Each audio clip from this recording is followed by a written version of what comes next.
Hello थ्रियन मार देना डर है तो कहता है कौन blood demon emperor soul demon कहता है तो कहता है जरा रुक बेटा। थोड़ी देर लेवल का डेमन कोर पूरे ही क्लेन के लिए काफी ज्यादा प्रीसियस चीज थी, लेकिन फिर भी ब्लड डेमन टोकन का कंपैरिजन उस 6 स्टार के डेमन कोर से नहीं किया जा सकता था। इसलिए किंग हावरान ने वो टोकन के बदले जुआन को ये देने गए। धीरे धीरे क्रैक होती है और किंग राव आगे बढ़ता है। किंग हावरान तभी किंग मोयर कहती ठीक है मैं पीछे रहूंगी, और ऐसा कहते हुए वो जोयान को देखती है और उसके चेहरे पर हल्की सी रेडनेस होती है, मतलब लाल होता है चेहरा। हालांकि जान इस पे ज्यादा ध्यान नहीं देता और शेर हिलाता है और जियो कोई का हाथ पकड़ के स्पेशल क्रैक के अंदर एंटर हो जाता है। और किंग मोयर के एंटर होने के बाद वो स्पेशल क्रैक गायब हो जाता है, जिसके बाद सीन शिफ्ट होता है और हमें दिखा जाता है डी झोउ, जियो क्लेन। और इस टाइम पे जियोली और जियोलोंग और जियो क्लेन के बाकी मेंबर्स जिन्हें ब्लड डेमन क्लेन द्वारा बचाया गया होता है उनका ट्रीटमेंट किया गया था और उनकी लाइफ को अब कोई भी खतरा नहीं था। दूसरे 10 दिनों तक इंतजार करने के बाद वो ब्लैक हार्प एजेंट मैन तुरंत कहता है तुम्हारे पैट्रियार्ट अभी तक क्यों नहीं आए? अगर वो अभी भी नहीं आए तो हम मानेंगे कि तुमने हमें बेवकूफ बनाया है और उसके बाद कीमत अच्छी नहीं होगी। और इस टाइम पे उस हार्प एजेंट मैन के पीछे सोल डेमन्स और इमोजियो सेक्ट के काफी सारे लोग होते हैं। तभी ब्लड डेमन सेक्ट का एल्डर कोई भी एक्शन नहीं लेता, उसकी आंखें बंद होती हैं और वो शांति से बैठा हुआ होता है। तभी अचानक जियो क्लेन के ऊपर एक जोरदार हंसी की आवाज आती है, हो सोल डेमन क्लेन, और स्पेस ओपन होता है और धीरे धीरे 4 फिगर्स वहां से अपेयर होती हैं जिनका ऑरा काफी ज्यादा पावरफुल होता है और ये हंसने वाला पर्सन किंग हावरान होता है। तभी हार्प एजेंट मैन तुरंत ही मन ही मन हंसते हुए कहता है किंग हावरान तो तुम यहाँ आ ही गए। हालांकि वो तुरंत ही अपने ईगोफुल बिहेवियर को साइड में रखते हुए फुल्ली रिस्पेक्टेड तरीके से किंग हावरान को प्रणाम करता है और कहता है तो आखिरकार मैं किंग हावरान पैट्रियार्ट से मिल ही लिया। तभी वो 4 फिगर्स धीरे धीरे जमीन में उतरती हैं और जैसे ही जियो क्लेन पे उतरती है वो तुरंत ही जियो क्लेन के सेंटर की तरफ भागती है, क्योंकि वो अपने ग्रैंडफादर को लेकर काफी ज्यादा टेंशन में थी और वो एल्डर जियोली को देखने के लिए और भी ज्यादा वेट नहीं कर सकती थी। जिसके बाद किंग हावरान हार्प एजेंट मैन को देखते हुए कहता है इसे भूल जाओ, मैं तुम्हारा पीछा नहीं करूंगा, जाओ और याद रखना मुझे और इन्हें फिर से परेशान करने की हिम्मत मत करना और मेरी बात को हल्के में मत लेना। और ऐसा कहते हुए किंग हावरान अपने हाथ को स्लैश करता है और उसके हाथ में स्कारलेट रेड लाइट कंडेंस हो जाती है और ब्लड डेमन ऑर्डर दिखाई देता है, जिसके अंदर ब्लड एनर्जी धीरे धीरे साइन होती है और एक पावरफुल स्ट्रॉन्ग ऑरा जनरेट होता है और लिख के आते हैं 3 वर्ड, ब्लड डेमन ऑर्डर। और जब वो black harp agent man king हावरान के हाथ में ऑर्डर को देखता है तो वो पूरी तरीके से चौंक जाता है और तुरंत ही झुकते हुए अपने दांत पीसते हुए कहता है हाँ। जिसके बाद अपना काले लबादे को संभालते हुए तुरंत ही पीछे हाथ लहराता है और उसके पीछे के सभी लोग रिस्पेक्टेडली अपना से हिलाते हुए तुरंत ही वहां से निकल जाते हैं। हालांकि जैसे ही हार्प एजेंट मैन के सामने जगह क्रैक होती है जुआन को तुरंत ही कुछ याद आता है और वो जल्दी से चिल्लाते हुए कहता है रुको। जुआन की बात को सुनकर किंग हावरान तुरंत ही हाथ हवा में हिलाता है और उस ब्लैक पर्सन ने जो क्रैक क्रिएट किया था वो तुरंत ही गायब हो जाता है। जिसके बाद जोयान कहता है बाकी सभी लोग जा सकते हैं लेकिन जियो योंग और ई इंग यहीं रुकेंगे। जुआन का जो वर्ड रहता है वो काफी ज्यादा कोल्ड रहता है और इस टाइम पे जियो योंग और ई हिंग जो ई डेमन सेट के ग्रुप के बीच में खड़े हुए होते हैं उनके फेस इंप्रेशन अचानक से बदल जाते हैं और आंखों में घबराहट होती है। दूसरा वो काले कपड़े पहने हुए हार्प एजेंट मैन भी अपनी बहुत टेढ़ी कर लेता है, लेकिन किंग हावरान की तरफ देखते हुए वो कुछ भी नहीं कहता। तभी किंग हावरान तुरंत ही अपने पीछे से हाथ हिलाता है और ब्लड डेमन सेट के 2 एल्डर्स जाकर जियो योंग और ई इंग को बाहर खींच लेते हैं, निकल साले। साथ ही ब्लैक पर्सन के तो पूरे इंप्रेशन ही कोल्ड हो जाते हैं। जिसके बाद जोयान ई इंग के सामने जाते हुए तुरंत ही कहता है ई इंग क्या आपको याद है जब मैं पहली बार डाउडी कॉन्टिनेंट पर आया था तो आपने मुझ पर अटैक करने के लिए काफी सारे लोगों को लीड किया था। मैं आपसे पूछता हूँ मेरे डाउडी कॉन्टिनेंट में आने की खबर आपको कहाँ से मिली? और इस टाइम पे जॉन की आंखें साइन हो रही होती है। ये सुनकर तो ई इंग की पूरी बॉडी कांपने लगती है और उसकी आंखें लड़खड़ाने लगती है, बोलने से इनकार कर देता है। यह देखकर जॉन तुरंत ही गुस्से में आता है और 3 स्टार डाउडी लेवल के पावर को तुरंत ही अपेयर करते हुए कहता है बोलो। तभी ई इंग जॉन की पावर से इतना ज्यादा डर जाता है कि वो तुरंत ही कहता है जियो योंग ने इसका खुलासा किया था। उसे पता था अब जोयान अपनी पावर के साथ केवल एक उंगली के झटके से उसे मार सकता था और इस बात को तो कहने की जरूरत ही नहीं थी कि जोयान के पास इस टाइम पे डेमन एम्परर का भी सपोर्ट था। तभी जोयान कहता है जियो योंग ने आपको इसके बारे में क्यों बताया? जिसमें वो तुरंत ही कहता है क्योंकि जियो योंग वास्तव में बहुत टाइम से हमारे ई डेमन सेट का मेंबर था। इस टाइम पे ई इंग का चेहरा पीला नीला हो रहा होता है। तभी जोयान कहता है मुझे पकड़ने का तुम्हारा मोटिव क्या है? साथ ही तुम्हें कैसे पता चला कि मेरे पास स्काई फायर है? मुझे ये मत बताओ कि जियो योंग ने आपको ये भी बताया था, क्योंकि जोयान को अपने हिसाब से तो पता ही था कि ये तो पॉसिबल नहीं था कि जियो क्लेन के भी किसी पर्सन को ये पता हो। आखिरकार वो डाउडी कॉन्टिनेंट में अभी आया था तो उसकी फ्लेम के बारे में किसी को कैसे पता चल सकता था। तभी इंग घबराई हुई नजरों के साथ ब्लैक कलर के कपड़े पहने हुए हार्प एजेंट मैन की तरफ देखता है। दूसरा काले कपड़े पहने हुए हार्प एजेंट मैन पूरी तरीके से शॉक हो जाता है और तुरंत ही खींच के एक जोरदार थप्पड़ ई इंग को मारता है और ई इंग तुरंत ही ब्लड फॉग में कन्वर्ट होकर डिस्ट्रॉय हो जाता है और ये इतनी ज्यादा फास्ट होता है कि कोई भी मूवमेंट नहीं दे पाया था। तभी किंग हावरान काले कपड़े पहले वो उस हाफ एजेड मैन की तरफ गुस्से में देखते हुए कहता है तुम। वो देखकर हाफ एजेड मैन तुरंत ही किंग हावरान को देखता है और कांपते हुए कहता है ये इस तरीके के इंसान को जिंदा रहने का कोई हक नहीं। तभी जोयान गुस्से में काले कपड़े वाले हाफ एजेड मैन को देखता है और इसके बाद उसकी नजर जो योंग पर पड़ती है। दूसरी तरफ ई को ब्लड फॉग में उड़ता हुआ देखकर तो जो योंग के पैर ढीले पड़ गए होते हैं और वो काले कपड़े वाले हाफ एजेड मैन से काफी ज्यादा डर रहा होता है। दूसरी तरफ इस टाइम पे जियोली जो कोई के सपोर्ट से यहाँ पे आते हैं और जियो लॉन्ग बूटियान और बाकी के एल्डर्स के सपोर्ट से। जिसके बाद जोयान कहता है जियो योंग आपको क्या कहना है। और जो यान का क्लेन टैटू तुरंत ही जोयान के सिर पे दिखाई देता है और एक पावरफुल ऑरा तुरंत ही जो योंग को लपेट लेता है जिससे उसकी बॉडी में काफी ज्यादा पेन होने लगता है। ये सुनकर जो योंग तुरंत ही डरते हुए कहता मुझे मत मारो, मैं अपनी स्काई फायर तुम्हें दे दूंगा, मुझे प्लीज मत मारो। इस टाइम पे जो योंग जो यान की इनविजिबल पावर से बंधा हुआ काफी ज्यादा पेन फील कर रहा होता है और उसकी घुटन हो रही होती है बॉडी में। जिसके बाद वो जो बूटियान को काफी उम्मीद से देखता है तो जो बूटियान जो योंग को देखते और गुस्से में चिल्लाते हुए कहते हैं फैमिली को धोखा देना, दूसरों के लिए जासूस बनना, तुम्हें जिंदा रहने का कोई हक नहीं। तभी जो यान भी कहता है तुम्हारी स्काई फायर जो क्लेन की फायर है ना कि तुम्हारी, उसे तो मैं ले ही लूंगा लेकिन तुम वास्तव में मरने लायक हो। और इसके बाद जोयान तुरंत ही एक पंच भीजते हुए जो योंग को मारता है और जो योंग इनविजिबल पावर की हेल्प से और जोयान के पावरफुल पंच के साथ ब्लड फॉग में बदलकर डिस्ट्रॉय हो जाता है। और जैसे ही वो ब्लड फॉग धीरे धीरे गायब होती है तो वहाँ पे हल्की रेड कलर की एक फ्लेम हवा में लटकी हुई होती है। तभी जोयान अपने सामने लटकी हुई इस स्कारलेट रेड फ्लेम को देखता है तो उसकी आंखें साइन होती हैं। तभी एल्डर जोली कहते हैं जो यान आपको इस स्काई फायर को ले लेना चाहिए और इसे अर्थ एक्सप्लोजिव स्काई फायर कहा जाता है जो कि हेवनली रैंकिंग में या कि स्काई फायर रैंकिंग में 23 रैंक पर है और इसे आपके परिवार को बचाने के योगदान के तौर पर इनाम समझा जा सकता है। तभी जोयान कहता है earth explosive sky fire 23rd rank, हालांकि ये थोड़ी कम है लेकिन बुरी नहीं। और इसके बाद जोयान हल्के से अपने हाथ को बढ़ाते हुए उस फ्लेम को ले लेता है। जिसके बाद किंग हावरान अपने सामने के ब्लैक हाफ एजेड मैन और ईमो सेक्ट के लोगों को देखते हुए गुस्से से चिल्लाते हुए कहता है दफा हो जाओ। ये देखकर सभी लोग यहाँ से तुरंत ही निकल लेते हैं। हालांकि इन लोगों के चले जाने के बाद जोली किंग हावरान और ब्लड डेमन क्लेन के लोगों को जो क्लेन के अंदर ले आते हैं और इसके बाद जोली तुरंत ही किंग हावरान को ग्रीट करते हुए झुकते हैं और कहते हैं आपकी काइंडनेस के लिए बहुत बहुत धन्यवाद सीनियर। तभी किंग हावरान जोली की झुकी हुई फिगर को देखकर तुरंत ही आगे बढ़कर उसे सपोर्ट करते हैं और कहते हैं पोलाइड होना ठीक है, फिर भी आपको ऐसा करने की कोई जरूरत नहीं। मुझे लगता है कि मुझे चीजों को पहले से ही सुधारने की जरूरत है। मैं उम्मीद करता हूँ कि अगली बार सोल डेमन ऐसा कुछ भी करने की हिम्मत नहीं करेंगे। इस टाइम पे उन्हें पता था कि जो क्लेन पहले से ही डरा हुआ है इसीलिए वो और ज्यादा यहाँ पे प्रेशर क्रिएट नहीं कर सकते थे। तभी उन्हें ग्रीट करने के बाद जोली तुरंत ही खड़े होते हैं और किंग हावरान की तरफ देखते हुए कहते हैं डेमन एम्परर क्या हम बात करने के लिए हॉल में चल सकते हैं। तभी किंग हावरान तुरंत ही कहते हैं इसके लिए परेशान होने की जरूरत नहीं है, अब जियो क्लेन की सिचुएशन शांत हो चुकी है और मुझे भी अभी भी बहुत कुछ करना है, इसीलिए मुझे डर है कि मैं यहाँ पे और वक्त तक नहीं ठहर पाऊंगा।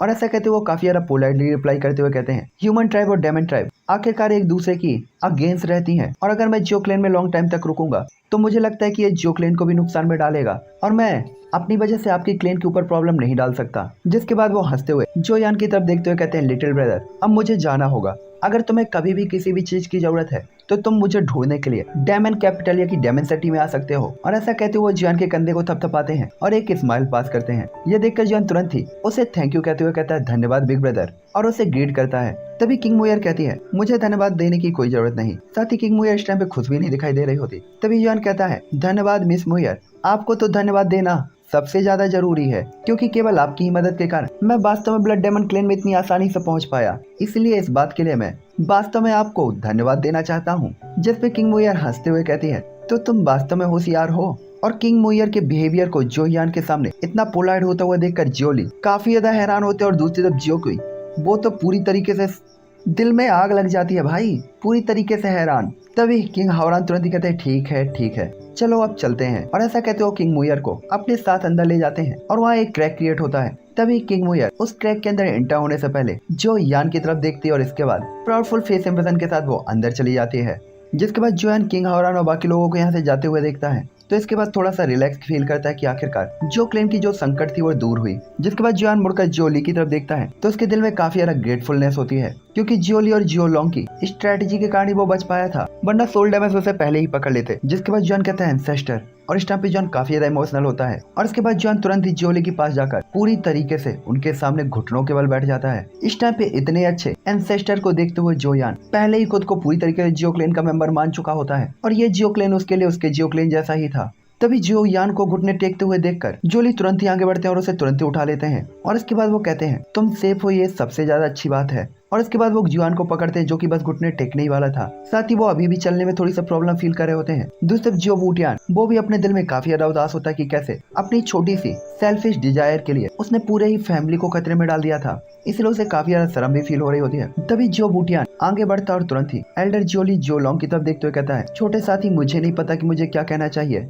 शायद इसमें मेरी भी गलती है, आप मेरे साथ क्यों नहीं आते, हो सकता है कि मैं शायद आपकी कोई मदद कर पाऊँ। और इसके बाद वो तुरंत ही एल्डर जोली की तरफ देखते हुए कहता है, सेकंड एल्डर वास्तव में मुझे अपने आप पे शर्म आ रही है। और ऐसा कहते हुए जो वुटियान आखिरकार अपने दिल के बोझ को कुछ कम करता है। ये देखकर जुआन जल्दी से खुद को उठाते हुए काफी ज्यादा रिस्पेक्टेडली जो वुटियान की तरफ देखते हुए कहता है, फोर्थ एल्डर काफी ज्यादा सीरियस है। और वो तुरंत ही उन्हें पकड़ता है। भला जुआन फोर्थ एल्डर वो भी जो फैमिली के मेंबर थे और उसके एंसेस्टर थे, वो उनसे ऐसी बातों की एक्सेप्ट करने की हिम्मत कैसे कर सकता था। इसलिए वो तुरंत ही कहता है, ये सब अब खत्म हो गया है। और वैसे ही फोर्थ एल्डर आपको जियो योंग ने धोखा दिया था, इसीलिए खुद को दोष देना गलत बात है। दूसरा एल्डर जियोली भी इस टाइम पे काफी अच्छे मूड में होते हैं, इसीलिए वो स्माइल करते हुए कहते हैं, हाँ हाँ ठीक है, अब ये सब खत्म हो गया, तो इन बातों को यही छोड़ दो। हालांकि तभी जो यान के बगल में बैठती है, खड़ी होती है और इसके बाद तुरंत ही जियोली की तरफ जाते हुए उनके कान में कुछ फुसफुसाते हुए कहती है, ग्रैंडफादर जो यान को आपको ग्रीट करने दो, वरना वो काफी ज्यादा हेल्पलेस फील करेगा। और इतना कहने के बाद वो जोयान का हाथ पकड़ती है और तुरंत ही दोनों लोग जो ली के सामने घुटने टेक देते हैं। साथ ही इस टाइम पे वो बताती है कि जो यान कितना ज्यादा टेंशन में था जियो क्लेन को लेकर। आखिरकार जियो क्लेन में जब ये डिजास्टर आया तो अनग्रेड डिसाइबलों ने जोयान को यहाँ से भागने में मदद करने के लिए अपने आप को काफी ज्यादा इंजर्ड करवा लिया था और काफी लोग की जान गई थी और उनके लिए जोयान हमेशा ही टेंशन में था। और भले ही जोयान ने कुछ भी नहीं कहा था, लेकिन जियो कोई ने जोयान के साथ रहते हुए इसे पूरी तरीके से फील किया था। और अगर यहाँ पे जोयान वास्तव में घुटने नहीं टेकता और उन्हें ग्रीड नहीं करता तो जोयान अपने दिल में अपने आप को कभी माफ नहीं कर पाता।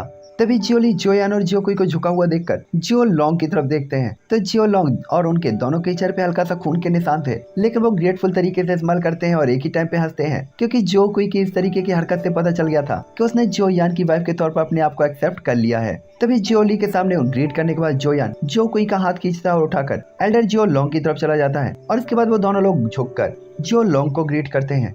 तभी जो लोग जल्दी से उन दोनों को उठने में मदद करते हैं और तुरंत ही काफी ज्यादा खुश होते हैं। जिसके बाद जोयान और जियोकुई तुरंत ही खड़े होते हुए क्लेन के सभी लोगों की तरफ देखते हुए उन्हें तुरंत ही जोक कर ग्रीड करते हैं।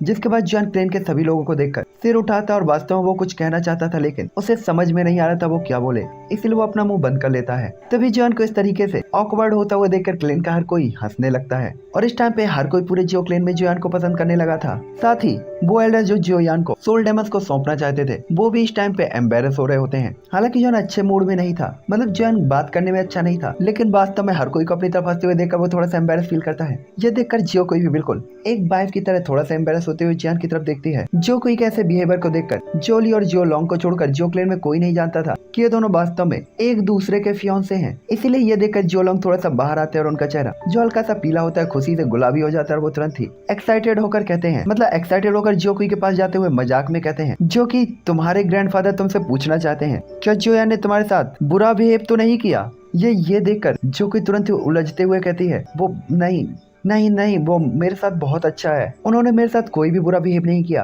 और थोड़ा सा उसकी आवाज लड़खड़ा रही होती है। साथ ही जियोकुई काफी ज्यादा उलझी हुई होती है कि उसके ग्रैंडफादर ने अचानक उससे ऐसा क्वेश्चन क्यों कहा, इसलिए वो तुरंत ही कहती नहीं वो बहुत अच्छे हैं। ये देखकर जियो लॉन्ग अपनी बात करते हुए कहते, तो फिर तुम अभी तक फर्स्ट नाइट सेलिब्रेट क्यों नहीं कर पाए। और ऐसा कहते हुए वो हंसने लगते हैं। ये सुनकर तो जियोकुई उसका तो छोटा सा चेहरा पूरी तरीके से लाल हो जाता है, कान लाल हो जाते हैं, गला लाल हो जाता है और वो तुरंत ही सिर घुमाकर जियोली की तरफ दौड़ पड़ती है और तुरंत ही उनके हाथ को पकड़ लेती है। दूसरी तरफ जोयान तो तुरंत ही बिना कुछ कहे जमीन की तरफ देखने लगता है और अपने दिल में ही कहता है, रस्सी जल गई बल नहीं गया। तभी जियो लॉन्ग एल्डर जियोली की तरफ देखते हुए कहते हैं, ओल्ड मैन ऐसा लगता है कि हमें ही इन लोगों की थोड़ी मदद करनी चाहिए। तभी जियोली हंसते और तुरंत ही कहते हैं, बिल्कुल सही। और इसके बाद सभी की तरफ देखते हुए कहते हैं, हर कोई चुप रहो, मैं आप लोगों को कुछ बताना चाहता हूँ। हर कोई जानता है कि जब फैमिली में अटैक हुआ था तो सिचुएशन कितनी खतरनाक थी, इसीलिए उस टाइम पे थर्ड एल्डर और मैंने जोयान और जियोकुई की शादी का डिसीजन लिया था, क्योंकि अब फैमिली में संकट खत्म हो गया है तो 1 महीने बाद हेवन और अर्थ के लिए वो एक बहुत बड़ा ओकेजन होगा। इसीलिए चलो इनकी शादी के लिए एक फंक्शन को ऑर्गेनाइज करते हैं और एक ग्रैंड वेडिंग ऑर्गेनाइज करते हैं। तो क्या आप सब एग्री हैं? जो ली की बात को सुनकर तो क्लेन के सभी लोग एक पल के लिए तो पूरी तरीके से शॉक हो जाते हैं, लेकिन फिर उदास होते हुए वो काफी ज्यादा खुश भी होते हैं, क्योंकि यहाँ पे काफी सारे ऐसे भी लोग थे जो ऑब्वियसली जियोकुई को पसंद करते थे, लेकिन उन्हें पता था वो जियोकुई को डिजर्व नहीं करते और जोयान और जियोकुई दोनों ही टैलेंटेड लोग थे, इसीलिए वो काफी ज्यादा खुश होते हैं।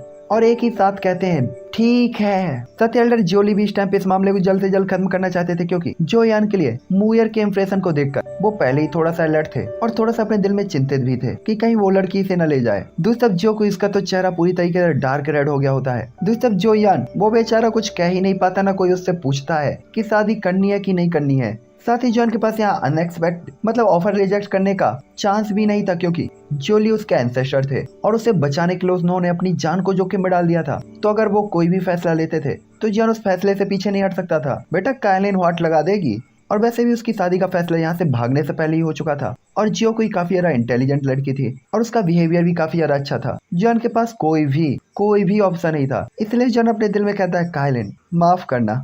तभी जोली भी जोर से हंसते हुए खुश होते हुए जो यान की तरफ देखते हैं। हालांकि तभी सभी एल्डर्स अपने होश में आते हुए जो यान की तरफ देखते हैं तो जोली हैरान हो जाते हैं, और जोली को हैरान देखकर जो लॉन्ग जियान की तरफ देखते हैं तो वो भी हैरान हो जाते हैं। और उन दोनों एल्डर्स को हैरान देखकर सभी लोग जो यान की तरफ देखते हैं तो वो लोग भी काफी ज्यादा परेशान और हैरान हो जाते हैं, जिसके बाद सभी की नजरें जोयान पर पड़ती हैं और सभी काफी ज्यादा सरप्राइज होते हैं। तभी एल्डर जोली कहते हैं जी जोयान आपकी पावर। वो अनट्रस्टेड तरीके से झिझकते हुए जॉन से पूछ रहे होते हैं। तभी जॉन अपना सिर हिलाते हुए और एम्बेरस होते हुए कहता वो मैं बस इत्तेफाक से 3 स्टार डाउडी लेवल पर प्रमोट हो गया था, ये बस लकीली हुआ। जैसे ही जॉन ये कहता पूरा क्लेन ही शांत हो जाता है, पिन ड्रॉप साइलेंट, कोई आवाज ही नहीं सुनाई देती। जिसके बाद जो लॉन्ग सबसे पहले उसमें आते हैं और जो यान के कंधे को थपथपाते हुए अपने दिल की सारी शिकायतों को दूर करते हैं और जॉन के ऑरे को फील करते हैं। जिसके बाद वो अपने हाथ से जो यान के चेस्ट पर पंच मारते हुए कहते हैं मैंने कहा लड़के क्या तुम थोड़ा धीमे नहीं हो सकते, इतनी तेज कल्टीवेशन कौन करता है, क्या तुम हम ओल्ड लोगों का वेट नहीं करोगे? ये तो वास्तव में मुझे भी एम्बेरस फील करा रहा है, बस कर पगले रुलाएगा क्या?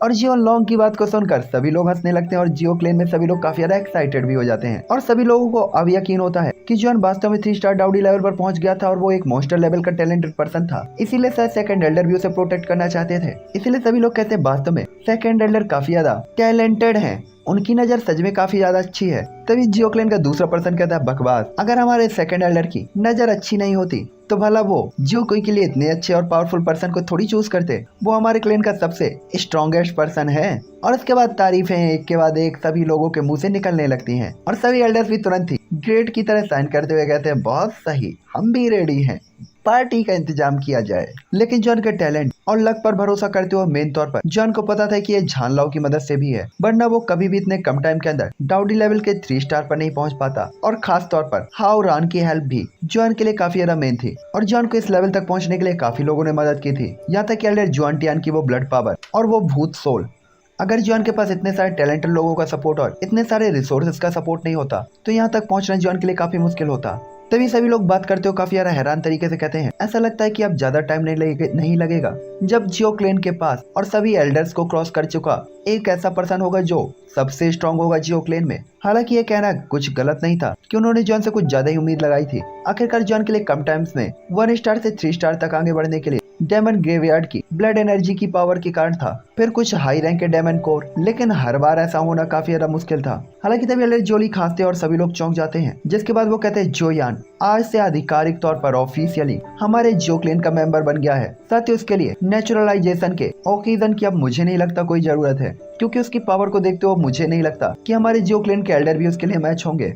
साथ ही एल्डर्स की जोली की बात को सुनकर किसी भी एल्डर को भी कोई आपत्ति नहीं थी, इसीलिए सभी एल्डर्स एक दूसरे की तरफ देखते हुए तुरंत ही अपना सिर हिला देते हैं, क्योंकि जॉन की पावर तो एल्डर्स से भी पावरफुल हो चुकी थी। साथ ही डाउडी कॉन्टिनेंट के अंदर जोयान के प्रदर्शन ने उन्हें हैरान भी कर दिया था, इसलिए यहाँ तो सभी एल्डर्स जोयान के दीवाने हो चुके थे और वो नहीं चाहते थे कि जोयान को कोई अन्य क्लेन अपने अंदर शामिल कर ले, इसलिए वो जल्द से जल्द जोयान को अपने क्लेन में शामिल करना चाहते थे। तभी जियो बूटियान एल्डर जोली की तरफ खड़े होते हुए कहते हैं अब क्योंकि जोयान क्लेन का मेंबर बन चुका है तो मेरे जो फैमिली के रूल्स के अकॉर्डिंग सभी 3 स्टार डाउडी लेवल के ऊपर के लोगों को एल्डर के तौर पर एक्सेप्ट किया जाता है। तो मुझे लगता है कि मेरे जियो क्लेन में जोयान को एक नया एल्डर होना चाहिए।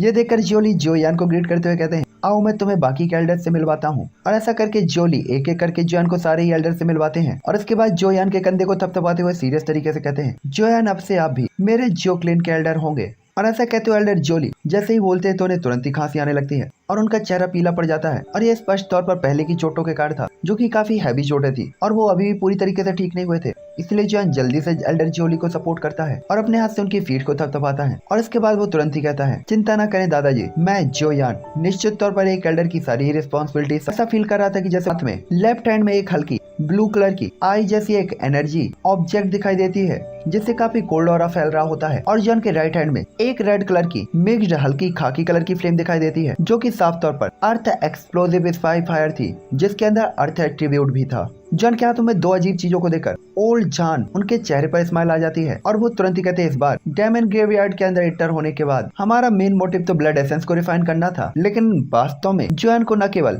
5th रैंक का घोस्ट जो यू मिंगलिंग मिल गया था बल्कि ब्लड डेमन एम्पर द्वारा युआन मू कुलडोन भी दिया गया था जो कि जो यान के लिए काफी हेल्पफुल था और साथ ही साथ पिल फॉर्मूलों का ढेर भी जॉन को मिला था। साथ ही ब्लड डेमन क्लेम से जॉन ने स्पिरिट स्किल भी प्राप्त किया था और वहीं की हेल्प से जो यान 3 स्टार डाउडी लेवल पर भी ब्रेक थ्रू कर पाया था। साथ ही जो क्लेन में लौटने के बाद उसे स्काई फायर भी मिल गई थी, हालांकि ये केवल 23 रैंक की थी पर अभी भी 3 सरप्राइजेस में से एक थी। जिसके बाद जान लाओ तुरंत ही कहते हैं, इस घोस्ट की पावर को आप अभी भी अब्सॉर्ब नहीं कर सकते क्योंकि इसकी एनर्जी ऐसी चीज नहीं है जिससे आपकी प्रेजेंट टाइम की बॉडी बर्दाश्त कर सके।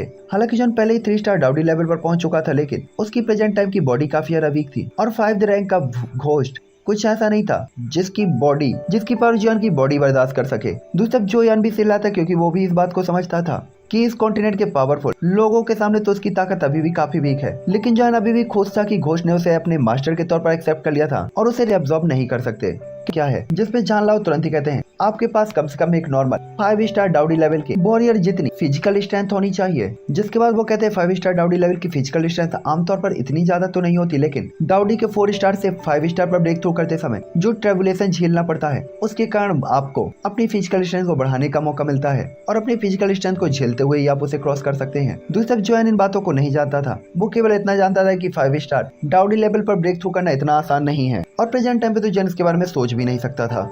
इसीलिए जॉन तुरंत ही कहता है, तो क्या फिजिकल स्ट्रेंथ को बढ़ाने का कोई और तरीका है? ये सुनकर ओल्ड जॉन तुरंत ही वहीं चढ़ाते हुए हेल्पलेस तरीके से हाथ हिलाते और कहते हैं, अब मुझे पहले जो पता चला वो ये है कि आप अपनी फ्लेम बर्निंग बॉडी का काफी ज्यादा कल्टीवेशन करते हैं यानी प्रैक्टिस करते हैं, लेकिन आप इसे बहुत ज्यादा फास्ट नहीं कर पाएंगे और मुझे डर है कि जब तक आप 5 स्टार दाऊदी तक नहीं पहुंच जाते तब तक हमें इंतजार करना होगा। ये सुनकर जॉन हेल्पलेस होकर उदास होता है और सीधा ही गोल्डन टावर के सेंटर में चला जाता है जहाँ लॉन्गी की गोल्डन फिगर क्रॉस लेग करके बैठी हुई होती है, लेकिन इसका ऑरा अभी भी काफी ज्यादा वीक था। जिसके बाद जॉन वहीं पे क्रैश लेग करके किनारे बैठ जाता है और धीरे धीरे अर्थ एक्सप्लोसिव स्काई फायर को अब्सॉर्ब करने लगता है और उससे बॉडी के अंदर एंटर करते हुए जॉन अपने फ्लेम मंत्रा की हेल्प से सर्कुलेट करने लगता है और इसके बाद ये पावर जॉन की बॉडी में एक अलग ही तरीके से वर्क करने लगती है और ये फ्लेम जो यान के कुछ ही देर बाद ये फ्लेम जॉन के सेंटर में घूमने लगती है और जॉन को पूरी तरीके से कवर कर लेती है और उसके बहुत देर बाद जॉन की आंखें धीरे धीरे ओपन होती हैं। जिसके बाद जॉन थोड़ी सी सांस लेते हुए अपने हाथ को फ्लिप करता है और उसके हाथ में अर्थ एक्सप्लोसिव फायर दिखाई देती है। हालांकि जोयान के पास कायोस होली फ्लेम थी,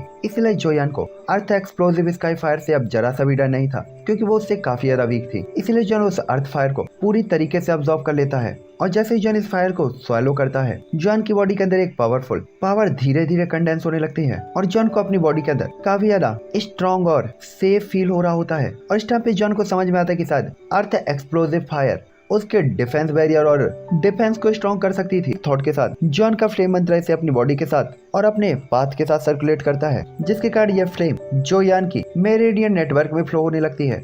लेकिन इस टाइम पे जोयान की मेरिडियंस क्या उस होली फ्लेम से प्रोटेक्टेड थी, इसीलिए आज फ्लेम फायर के जॉन के मेरिडियन से सर्कुलेट होते हुए इनसे जरा सा भी नुकसान नहीं हो रहा होता। दूसरी तरफ कायोस होली फ्लेम के बीच से जब अर्थ एक्सप्लोसिव फायर जोयान की बॉडी में सर्कुलेट होती है तो वो फ्लेम काफी ज्यादा घबराई हुई होती है और तुरंत यहाँ पे संघर्ष करना स्टार्ट कर देती है और एक बार फिर वाइल्ड एनर्जी जनरेट होती है, जिससे जॉन को मेरिडियन में काफी ज्यादा पेन होने लगता है, जिससे जॉन की भुएं सिकुड़ जाती है और जॉन के एक थॉट के साथ कायोस होली फ्लेम तुरंत ही अर्थ एक्सप्लोसिव फायर के ऊपर अटैक कर देती है। इसलिए कायोस होली फ्लेम के सामने देखकर अर्थ एक्सप्लोसिव फायर चुपचाप जॉन की बॉडी के अंदर वापस से सर्कुलेट होने लगती है और पूरी तरीके से शांत हो जाती है। साथ ही इस टाइम पे वो फ्लेम जॉन की बातों को भी मानने लगी होती है। जिसके बाद जोयान जिसकी बॉडी पे हल्की सी येलो कलर की लाइंस क्रिएट हो चुकी होती हैं, उसके अंदर अब हल्की सी रेड कलर की लाइन को भी देखा जा सकता था। साथ ही कायोस होली फ्लेम और फ्लेम मंत्र के कारण जॉन ने काफी आसानी से स्काई फायर को अब्सॉर्ब कर लिया होता है और कुछ ही मिनटों के अंदर अर्थ एक्सप्लोसिव स्काई फायर की एनर्जी बिना किसी निशान के गायब हो गई होती है और जॉन के कंट्रोल में आ गई होती है।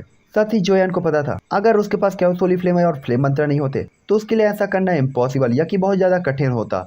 आखिरकार स्काई फायर को सॉलो करना हेवनली फ्लेम को सॉलो करने जितना आसान नहीं था। हालांकि जैसे ही जॉन की मेरिडियंस और येलो कलर की वेन्स में ये रेड कलर की एनर्जी अर्थ एक्सप्लोसिव फायर की एनर्जी बढ़ती है तो जॉन की बॉडी में जैसे ये एनर्जी फैलती है तो जॉन को एक पहाड़ जैसे हार्डनेस का फील होता है अपनी बॉडी के अंदर, जैसे उसकी हर एक मेरिडियन और बॉडी काफी ज्यादा स्ट्रॉन्ग हो गई हो। साथ ही इसके कारण जॉन की बॉडी थोड़ी थोड़ी बदलती है और जॉन की स्किन काफी ज्यादा चिकनी हो जाती है। जिसके बाद जॉन कहता है ये बॉडी मुझे नहीं पता पहले से ये कितनी ज्यादा स्ट्रॉन्ग है, लेकिन जॉन काफी सेटिस्फाइड होता है। जिसके बाद जॉन कहता है चलो ठीक है, अब तुम्हें रिफाइन करके मिक्स करने की बारी है।